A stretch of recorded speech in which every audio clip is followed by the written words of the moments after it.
जी नमस्कार, मैं हूं विपुल कुमार और आप देख रहे हैं सूर्य बिहार डिजिटल न्यूज़। बिहार में बाई इलेक्शन चल रहा है, 4 सीटों पर चुनाव हो रहा है विधानसभा के, और झारखंड में फुल चुनाव हो रहा है विधानसभा के। वहाँ नई सरकार बनने वाली है, लेकिन यहाँ उपचुनाव हो रहा है। लेकिन जो उपचुनाव हो रहा है, उस उपचुनाव में कई दिग्गजों की इज्जत दांव पर लगी हुई है। बेलागंज और रामगढ़ में तेजस्वी यादव की इज्जत दांव पर है। जगता बाबू का इज्जत दांव पर है, क्योंकि उनके बेटे चुनाव लड़ रहे हैं। क्या इस बार वो साख बचा पाएंगे पिता के? क्या तेजस्वी उस सीट को बचा पाएंगे? तो तेजस्वी इस बात को लेकर परेशान है। तेजस्वी बेलागंज, जहां से सुरेंद्र यादव के बेटे चुनाव लड़ रहे हैं। सुरेंद्र यादव वहाँ के विधायक हुआ करते थे, पिछले चुनाव में, लोकसभा चुनाव में वो सांसद बन गए, उसके बाद में उनके बेटे चुनाव लड़ रहे हैं। लेकिन वहाँ पर जो जेडीयू के कैंडिडेट हैं वो हैं मनोरमा देवी। तो हम चारों की बात करेंगे। इमामगंज विधानसभा में जीतन राम मांझी के बहू दीपा मांझी चुनाव लड़ रही हैं, और वहाँ पर कहा जा रहा है कि जीतन राम मांझी के इज्जत दांव पर है। तो तरारी में बीजेपी अपनी साख बचाने में जुटी हुई है। बीजेपी स्वर्ण वोटरों को गोलबंद कर रही है, वैश्य वोटों को गोलबंद करने में जुटी हुई है। तो ये तमाम जगहों पर, इन 4 सीटों पर बड़े बड़े दल, बड़े बड़े दिग्गज की इज्जत साख पर है। क्या बचेगा या नहीं बचेगा, इन तमाम चीज़ों पर हम आज आपको विस्तार से जानकारी देने जा रहे हैं। अगर हम बात करें कि रामगढ़ विधानसभा पर कौन से दल कौन से उम्मीदवार को उतारे हुए हैं, तो ये आपको हम सबसे पहले बता दें। रामगढ़ में आरजेडी के जो प्रदेश अध्यक्ष हैं और लालू के सबसे खासम खास कहे जाते हैं, उनके हनुमान कहे जाते हैं, जगतानंद सिंह। जगतानंद सिंह के छोटे बेटे अजीत कुमार सिंह आरजेडी के वहाँ से कैंडिडेट हैं। और बीजेपी के से जो कैंडिडेट हैं उनका नाम है अशोक सिंह। बीजेपी के अशोक कुमार सिंह वहाँ पे कैंडिडेट हैं। और जनसुराज ने वहाँ पर सबसे एक मजबूत कैंडिडेट दे दिया है, जिसका नाम है सुनील सिंह कुशवाहा। उसने वहाँ पर बीजेपी के साथ खेल कर दिया है, क्योंकि कुशवाहा जाति को माना जाता है कि सम्राट चौधरी और उपेंद्र कुशवाहा के चलते कुशवाहा जाति एनडीए के वोटर हैं। लेकिन कुशवाहा जाति बहुत टैक्टिकल वोटिंग करते हैं। जहाँ जात का कैंडिडेट होता है वहाँ जात में ही वोट करते हैं। तो यहाँ पर जनसुराज ने कुशवाहा कार्ड खेल दिया है। तो कुशवाहा के वहाँ कैंडिडेट है सुशील सिंह कुशवाहा। अब यहाँ पर आरजेडी के साथ भी खेला हुआ है। जगतानंद सिंह के बहुत एक करीबी दोस्त थे, करीबी नेता थे उसी इलाके के। उनके भतीजे पिंटू यादव हाथी पर चढ़ गए हैं, बीएसपी के कैंडिडेट हैं। तो यहाँ पर आरजेडी के वोट बिगाड़ने के लिए पिंटू यादव भी हैं, और बीजेपी के साथ खेल करने के लिए प्रशांत किशोर ने भी कुशवाहा कार्ड खेल दिया है। तो लेकिन सबसे वहाँ जो मजबूत कैंडिडेट माने जाते, मजबूत जो माने जाते हैं, वो जगता बाबू माने जाते हैं। तो जगतानंद सिंह के जो बेटे हैं अजीत कुमार सिंह, वो अपनी साख बचा पाते हैं कि नहीं, इसके लिए जगतानंद सिंह के जो पूरी फौज वहाँ पे काम कर रही है। तेजस्वी यादव अपनी इज्जत से जोड़ कर देख रहे हैं, क्योंकि जनसुराज के जो चीफ हैं, जो संगठन के प्रमुख हैं प्रशांत किशोर, उन्होंने जगतानंद सिंह को चुनौती दिया था और तेजस्वी यादव को भी कहा था कि हमारा जो खिलाफ करेगा हम उसको सबसे पहले हराएंगे। तो जगतानंद सिंह के बेटे के खिलाफ यहाँ पर सुशील सिंह कुशवाहा को जनसुराज ने उतार दिया है। तो यहाँ पर बीजेपी के साथ भी खेल है, लेकिन कुशवाहा जाति जो है वो टैक्टिकल वोटिंग करता है, और पिंटू यादव भी बहुत खेल बिगाड़ रहे हैं। पिंटू यादव का भी बहुत प्रभाव है रामगढ़ इलाके में, तो वहाँ भी खेल हो रहा है। तो यहाँ पर जगतानंद सिंह की इज्जत जो है वो दांव पर लगी हुई है। क्या अजीत कुमार सिंह यहाँ पर अपना बचा पाते हैं, या फिर प्रशांत किशोर वहाँ पर कुछ खेल कर देते हैं, ये देखा जा रहा है। वहाँ पर एनडीए जो है वो अपने आप को कंफर्ट जोन में बता रही है, लेकिन जो सुशील सिंह कुशवाहा का कार्ड जनसुराज ने खेला है, उससे एनडीए का भी खेल बिगड़ा है। तो यहाँ पर इस सीट पर बहुत कांटे की टक्कर है और नज़दीकी फाइट है। वहाँ पर एनडीए और आरजेडी के बीच में ही मुख्य टक्कर है, मुकाबला है। पिंटू यादव और सुनील सिंह कुशवाहा किसको कितना नुकसान पहुंचाते हैं ये तो आने वाला वक्त बताएगा, लेकिन वहां एनडीए और आरजेडी के बीच में काफ़ी नज़दीकी फाइट है, कांटे की टक्कर है।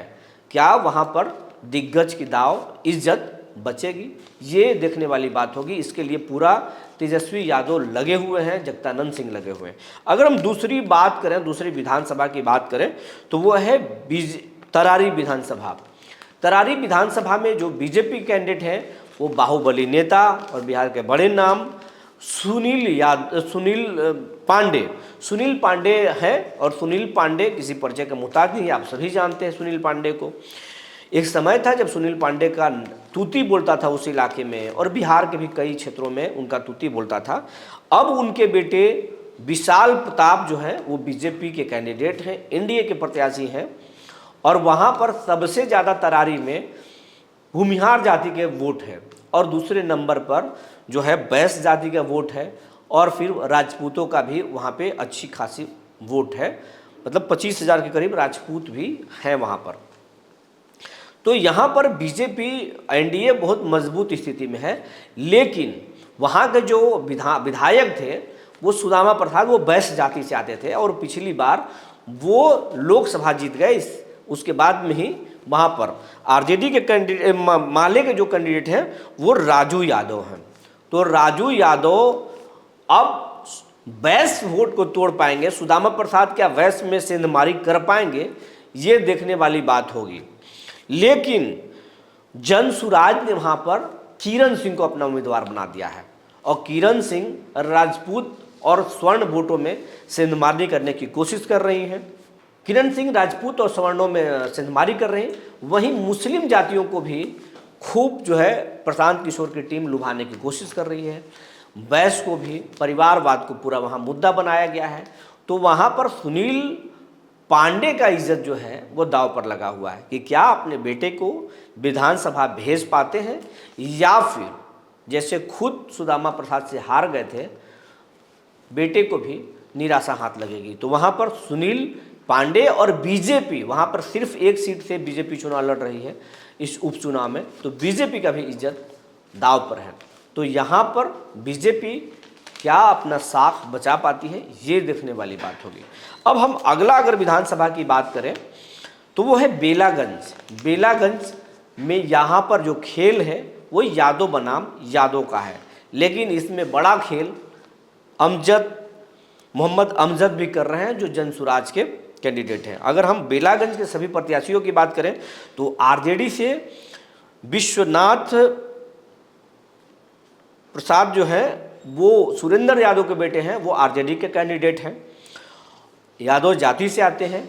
और जेडीयू से वहाँ कैंडिडेट हैं पूर्व एमएलसी और बाहुबली नेता बिंदी यादव की पत्नी मनोरमा देवी। मनोरमा देवी को आप जानते ही हैं, मनोरमा देवी नीतीश के खास माने जाते हैं, काफ़ी करीबी हैं। तो मनोरमा देवी पर भरोसा जेडीयू ने जताया, वहाँ से जेडीयू कैंडिडेट मनोरमा देवी हैं। लेकिन यहाँ पर जनसुराज से मोहम्मद अमजद को उम्मीदवार बनाया गया है। मोहम्मद अमजद मुस्लिम जाति से हैं, और ये मुस्लिम जाति के यहाँ पर बहुत रुझान जो एकजुट करने की कोशिश कर रहे हैं मोहम्मद अमजद, और प्रशांत किशोर की टीम दलितों को भी, पिछड़ों को भी लुभाने की कोशिश की जा रही है।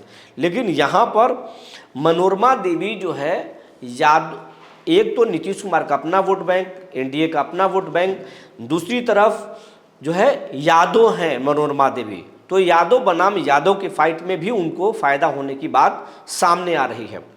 लेकिन नज़दीकी फाइट आरजेडी और मनोरमा देवी के बीच में ही होने की संभावना है। लेकिन मनोरमा देवी यहाँ कंफर्ट जोन में दिखाई दे रहे हैं, क्योंकि मोहम्मद अमजद खेल कर सकते हैं वहाँ पर। जनसुराज वहाँ पर बहुत अच्छी बैटिंग कर रही है, पूरा फील्डिंग लगाया गया है, तो यहाँ पर खेल हो सकता है। इसके बाद में अगर हम बात करें इमामगंज में बिहार के पूर्व मुख्यमंत्री और मोदी कैबिनेट के एमएसएमई मंत्री जीतन राम मांझी की इज्जत दांव पर लग गई है। जीतन राम मांझी की पत्नी इमामगंज में प्रत्याशी हैं हम के, जिनका नाम है दीपा मांझी। लेकिन वहाँ पर आरजेडी के उम्मीदवार हैं विजय मांझी। विजय मांझी वहाँ पर आरजेडी के उम्मीदवार हैं। दोनों में ज़बरदस्त फाइट है। लेकिन यहाँ पर जनसुराज ने एक बड़ा खेल किया है। जनसुराज ने अपना उम्मीदवार वहाँ पे पासवान जाति के जितेंद्र पासवान को बना दिया है। और पासवान जाति के लोग जो हैं, पासवान जाति के लोग वो जितेंद्र पासवान की तरफ ज़्यादा झुकाव उनका दिख रहा है। तो एनडीए के वोटों में वहाँ पर कुछ बिखराव दिख रहा है। और अभी हाल के दिनों में चिराग पासवान और इनको मांझी के बीच में रिश्ते अच्छे नहीं रहे हैं। और इमामगंज में जो चुनाव हो रहा है उसमें आरजेडी जो है जीतन राम मांझी के कई वीडियो क्लिप काट करके और जनता के बीच में दिखाने की कोशिश कर रहा है कि मांझी गरीबों के नेता नहीं है। मांझी हमेशा से कहते रहे हैं कि आरक्षण उन पिछड़े वर्गों को, दलितों को मिलना चाहिए जो गरीबी रेखा के नीचे हैं, जो अमीर हैं उनको नहीं मिलना चाहिए। तो आरक्षण के खिलाफ वाली बात तो दिखाया जा रहा है। चिराग पासवान के खिलाफ में जैसे वो कई बार बोले हैं उस बात को भी दिखाने की कोशिश हो रही है। तो और चिराग पासवान की बेसब्री से इमामगंज में इंतज़ार हो रहा कि आएंगे चिराग पासवान और मांझी के नैया को पार लगाएंगे, लेकिन अभी तक वो नहीं आए हैं। तो इमामगंज में जीतन राम मांझी बहुत मुश्किल मझधार में फंसे हुए हैं। लेकिन एनडीए का एक बड़ा वोट बैंक है, उसके सहारे मांझी शायद अपनी इज्जत बचा लें। लेकिन इस बार मांझी बहुत मझधार में फंसे हुए हैं। वहाँ पर कड़ी टक्कर है, नज़दीकी फाइट है आरजेडी और एनडीए के बीच में। तो आने वाला वक्त में ही पता चलेगा कि चारों विधानसभा में किस दिग्गज कहाँ पर अपना इज्जत बचाते हैं और किसकी नाव बीच मझधार में फंस जाती है। जो जानकारी निकल कर आई थी हमने आपको बता दिया। तब तक के लिए धन्यवाद।